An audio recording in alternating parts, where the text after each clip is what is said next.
Arten Villa mine, Messina, South Africa, almost a hand-size specimen, well, a quarter hand size actually. What is interesting and what often happened at this deposit, you had basically little shards of quartz compacted together. And I've often found in these particular sections, I've found quite a bit of adurite, mainly adurite, not so often papagowite, mainly the adurite. But of course we wouldn't want to break this up. The formation in itself is quite appealing. I think from a color point of view, I do talk under correction at this stage, but we may have a little bit of adurite in here. So let's see if we can zoom in a little bit. I'll get my wife for a second opinion, so please look at my description. But I think we do have some adurite here. And then when we look at this over here, there's some more. The crystal would be facing this way up in this case. There may be a little bit of adurite in there too.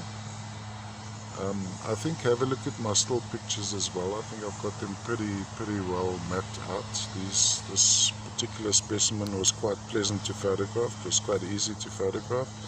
So if you're thinking of reselling, this would be an easy one to photograph. A lot of the material is just so hellishly difficult, and typical to the Arten Villa mine, of course, also is you'll find little crystals of hematite, some on the outside, and the reddishness, come pinkishness of the quartz would be caused by some hematite trapped inside the quartz.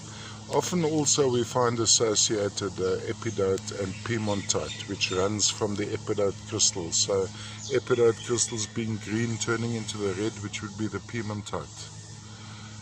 So from a display point of view, this is quite appealing. First of all, we go like that. Have it on the turntable going around. And then you have a view of these crystals, of course, upside down, or perhaps not upside down, because there we have a termination running up there. All from the Arten Villa mine, Messina, South Africa. And here we have a totally different view of the same specimen.